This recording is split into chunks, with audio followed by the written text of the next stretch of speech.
Constipation അഥവാ മലബന്ധം അനുഭവിച്ചിട്ടുള്ളവർക്കറിയാം, അത് വളരെയേറെ മാനസികവും ശാരീരികവുമായിട്ട് ബുദ്ധിമുട്ട് നൽകുന്ന ഒരു അവസ്ഥയാണ് അല്ലെ. അപ്പൊ ഇന്നത്തെ നമ്മുടെ വീഡിയോയിൽ ഈ ഒരു കോൺസ്റ്റിപ്പേഷൻ അല്ലെങ്കിൽ മലബന്ധത്തെ കുറിച്ചിട്ടാണ് ഞാൻ എക്സ്പ്ലെയിൻ ചെയ്യുന്നത്. നമ്മൾ ഡെയിലി കഴിക്കുന്ന ഭക്ഷണം അതെന്തായിക്കൊള്ളട്ടെ, അത് ഒരു 48 മണിക്കൂർ അല്ലെങ്കിൽ ഒരു 72 മണിക്കൂറിനുള്ളിലെങ്കിലും അതിന്റെ അവശിഷ്ടങ്ങൾ, അത് ശരിയായി ദഹിച്ച് അതിന്റെ അവശിഷ്ടങ്ങൾ പുറന്തള്ളപ്പെടേണ്ടതാണ്, സ്റ്റൂളായിട്ട് പുറന്തള്ളപ്പെടേണ്ടതാണ്.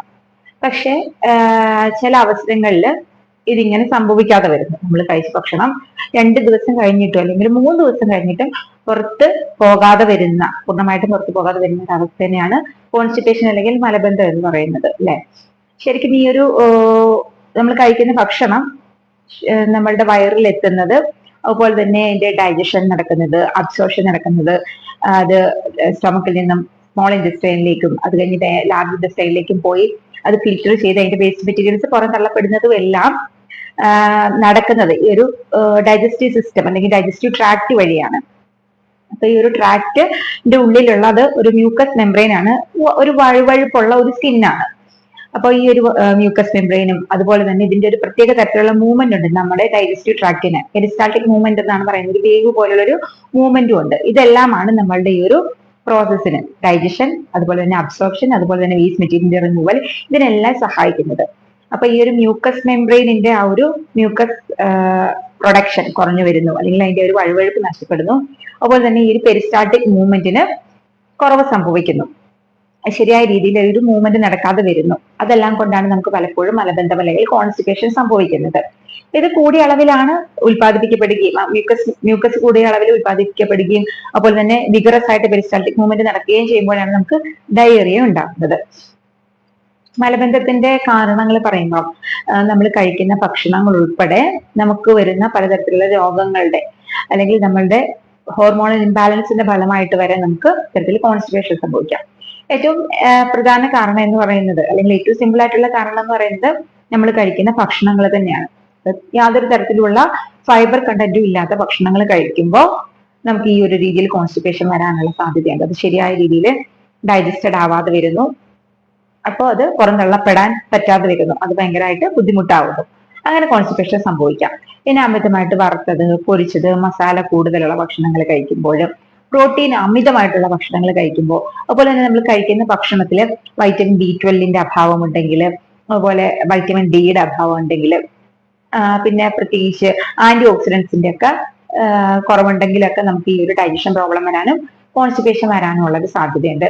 പിന്നെ നമ്മളുടെ ആ ഒരു ഡൈജസ്റ്റീവ് ട്രാക്ട് ഭയങ്കര ഡ്രൈ ആണ്, നമ്മൾ വേണ്ട രീതിയിൽ വേണ്ട അളവിൽ വെള്ളം കുടിക്കുന്നില്ല, ഡീഹൈഡ്രേഷൻ സംഭവിക്കുന്നുണ്ടെങ്കിൽ നമുക്ക് കോൺസ്റ്റിപ്പേഷൻ വരാം. പിന്നെ നമ്മുടെ ഒരു സെഡൻഡറി ലൈഫാണ്, യാതൊരു തരത്തിലുള്ള എക്സസൈസസും ഇല്ല, രാവിലെ തൊട്ട് വൈകുന്നേരം വരെ അത്യാവശ്യം കാര്യങ്ങൾക്ക് മാത്രം എഴുന്നേൽക്കുകയും നടക്കുകയൊക്കെ ചെയ്തിട്ട് കയ്യിൽ കിട്ടുന്നതെല്ലാം മാറി വലിച്ചു കഴിച്ച് നമ്മൾ ആ ഒരു ഇരുന്നിട്ടുള്ള ജീവിതം നയിക്കുന്നത് പലപ്പോഴും കോൺസ്റ്റിപ്പേഷൻ ഒരു കാരണമാകാറുണ്ട്. പിന്നെ നമ്മുടെ മൈൻഡും ഗട്ടും തമ്മിലൊരു പ്രധാന ബന്ധം ഉണ്ടെന്നാണ് പറയുന്നത്. അപ്പൊ നമ്മളുടെ ആ ഒരു മൈൻഡിൽ വരുന്ന ഇമോഷൻസ്, അമിതമായിട്ട് വരുന്ന സ്ട്രെസ്, ആൻസൈറ്റി, ഇതെല്ലാം നമ്മുടെ ബ്രെയിനിൽ ഈ ഒരു പെരിസ്റ്റാൾട്ടിക് മൂവ്മെന്റിനെ കുറയ്ക്കുന്ന തരത്തിലുള്ള ഹോർമോൺസ് അല്ലെങ്കിൽ ന്യൂറോ ട്രാൻസ്മിറ്റേഴ്സ് ഒക്കെ പ്രൊഡ്യൂസ് ചെയ്യാനായിട്ട് കാരണമാകും. ഇതുവഴി നമുക്ക് കോൺസ്റ്റിപ്പേഷൻ സംഭവിക്കാം. അതായത് അമിതമായിട്ട് സ്ട്രെസ്സും ആൻസൈറ്റിയും പ്രോബ്ലംസും ഒക്കെ, മാനസിക പിരിമുറുക്കം ഒക്കെ ഉള്ളവർക്ക്, ടെൻഷനും ഒക്കെ ഉള്ളവർക്ക് ഈ ഒരു കോൺസ്റ്റിപ്പേഷൻ വരാനുള്ള സാധ്യത വളരെ കൂടുതലാണ്. പിന്നെ പലപ്പോഴും നമ്മൾ കഴിക്കുന്ന പല മെഡിസിൻസും, പ്രത്യേകിച്ച് ആന്റിബയോട്ടിക്സ് ഒക്കെ കഴിക്കുമ്പോൾ, അതുപോലെ തന്നെ അയൺ ടാബ്ലറ്റ്സ് ഒക്കെ കഴിക്കുന്നവർക്ക് ഈ ഒരു രീതിയിൽ കോൺസ്റ്റിപ്പേഷൻ വരുന്നതായിട്ട് കാണാറുണ്ട്. അപ്പൊ നമ്മൾ ആ ഒരു മെഡിസിൻ ഉപയോഗിക്കുന്നത് നിർത്തി കഴിയുമ്പോൾ നമുക്ക് വീണ്ടും നമ്മുടെ മലം നോർമൽ ആകാനും ആ ഒരു കോൺസ്റ്റിപ്പേഷന്റെ ബുദ്ധിമുട്ട് മാറുന്നതായിട്ട് കാണാറുണ്ട്. പിന്നെ ഹോർമോണൽ ഇംബാലൻസ് ഞാൻ നേരത്തെ പറഞ്ഞത്, അതായത് തൈറോയിഡിന്റെ ഒക്കെ അസുഖം ഉള്ളവർക്ക്, ഹൈപ്പോ തൈറോയിഡിസം ഒക്കെ ഉള്ളവർക്ക് കോൺസ്റ്റിപ്പേഷൻ വരാം. PCOD ഉള്ള ലേഡീസിൽ കോൺസ്റ്റിപ്പേഷൻ ഒരു സന്തത സഹചാരിയാണെന്ന് വേണമെങ്കിൽ പറയാം. പിന്നെ പ്രഗ്നൻസിയിൽ പലപ്പോഴും സ്ത്രീകൾക്ക് വരുന്നൊരു പ്രധാന പ്രശ്നമാണ് ഈ ഒരു കോൺസ്റ്റിപ്പേഷൻ എന്ന് പറയുന്നത്. അവർ കഴിക്കുന്ന അയൺ ടാബ്ലറ്റ്സിന്റെ മൂലം, അതുപോലെ തന്നെ അവരുടെ ശരീരത്തിൽ ഉണ്ടാകുന്ന പലതരത്തിലുള്ള ഹോർമോൺസിന്റെ മൂലം എല്ലാം ഇത്തരത്തിലെ പ്രഗ്നന്റ് ലേഡീസിനും കോൺസ്റ്റിപ്പേഷൻ കാണാറുണ്ട്.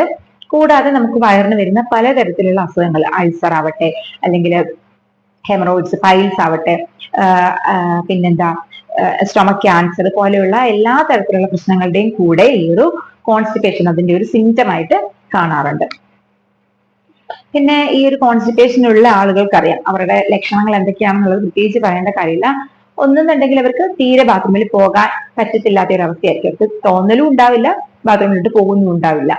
പിന്നെ ചില ആളുകൾക്കാണെന്നുണ്ടെങ്കിൽ ബാത്റൂമിൽ പോകണം എന്നുള്ള അമിതമായിട്ടുള്ള ടെൻഡൻസി ഉണ്ടായിരിക്കും, പക്ഷെ ബാത്റൂമിൽ പോയിരുന്നിട്ടുണ്ടെങ്കിൽ തീരെ പോകാതിരിക്കുന്നു. ചിലർക്ക് ബാത്റൂമിൽ പോയിരുന്നാൽ വളരെ മുക്കി മൂളി കുറച്ചായിട്ടൊക്കെ അങ്ങ് പോകും. പക്ഷെ പോയി കഴിഞ്ഞ് വന്നു കഴിഞ്ഞിട്ടുണ്ടെങ്കിൽ വീണ്ടും ആ ഒരു അർജ് നിലനിൽക്കുകയാണ്. ബാത്റൂമിൽ പോയിട്ടില്ല, ഇനിയും പോണം എന്നുള്ളൊരു അർജ് നിലനിൽക്കുന്നു. ഈ ഒരു രീതിയിലെല്ലാം കോൺസ്റ്റിപ്പേഷൻ പ്രധാനമായിട്ട് ആളുകളിൽ കാണാറുണ്ട്.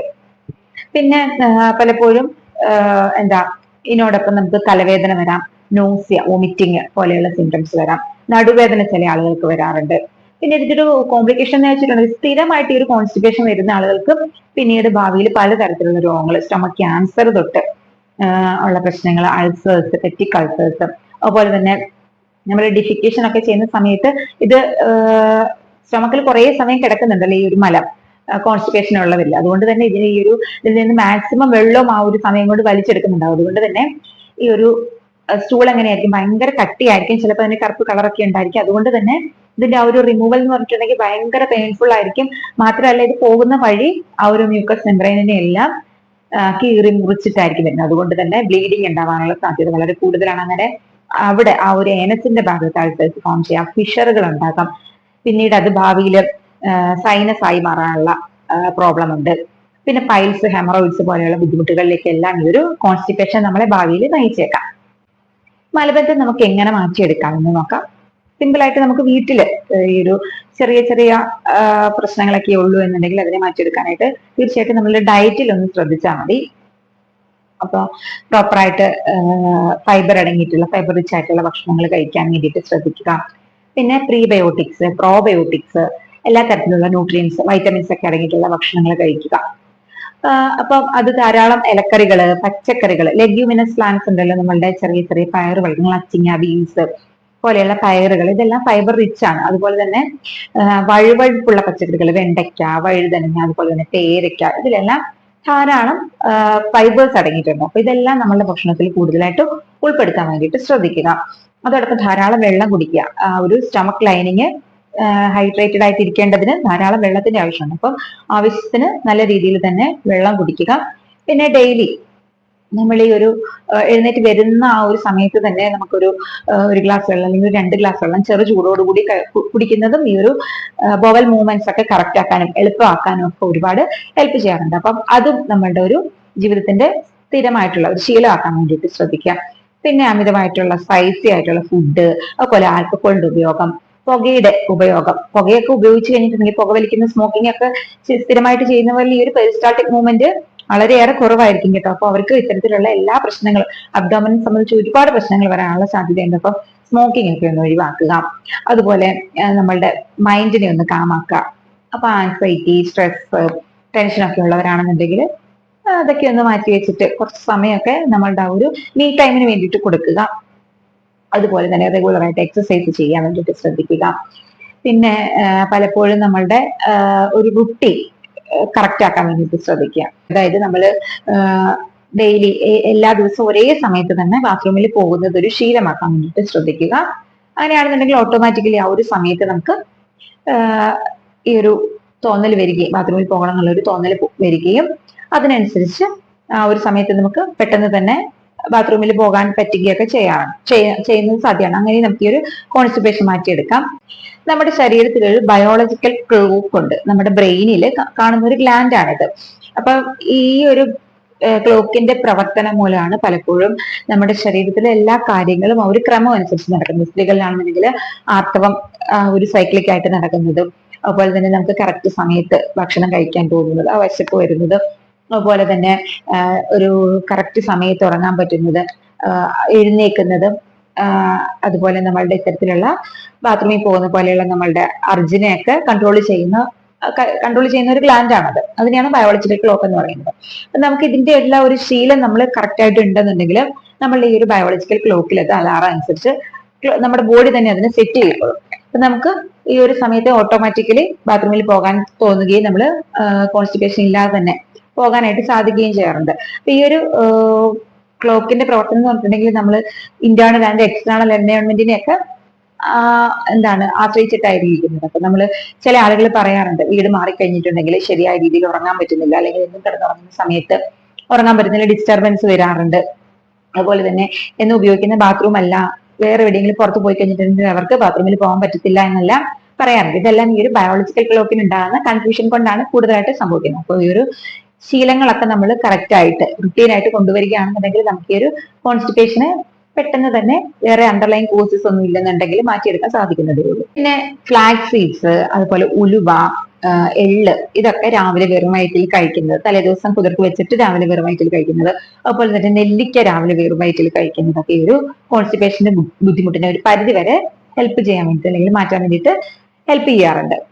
പിന്നെയും നിങ്ങളുടെ ഈ ഒരു കോൺസ്റ്റിപ്പേഷൻ ബുദ്ധിമുട്ട് മാറാതെ നിൽക്കുന്നു, ഇടയ്ക്കിടയ്ക്കിടയ്ക്ക് ഇതിന്റെ ഒരു പ്രശ്നം ഇങ്ങനെ നിങ്ങൾക്ക് ഇടയ്ക്കിടയ്ക്ക് വന്നുകൊണ്ടിരിക്കുന്നത് നിങ്ങളുടെ ജീവിതത്തിനെ മൊത്തം പ്രശ്നമാക്കുന്നു എന്നുണ്ടെങ്കിൽ തീർച്ചയായിട്ടും നിങ്ങളുടെ ഡോക്ടറിനെ വിവരം അറിയിച്ചിട്ട് എന്തെങ്കിലും ബുദ്ധിമുട്ടുകൾ വേറെ എന്തെങ്കിലും അണ്ടർലൈൻ കോഴ്സ് ഉണ്ടോ എന്ന് മനസ്സിലാക്കുകയും അതിന് വേണ്ട ട്രീറ്റ്മെന്റ് എടുക്കുകയാണ് ചെയ്യേണ്ടത്.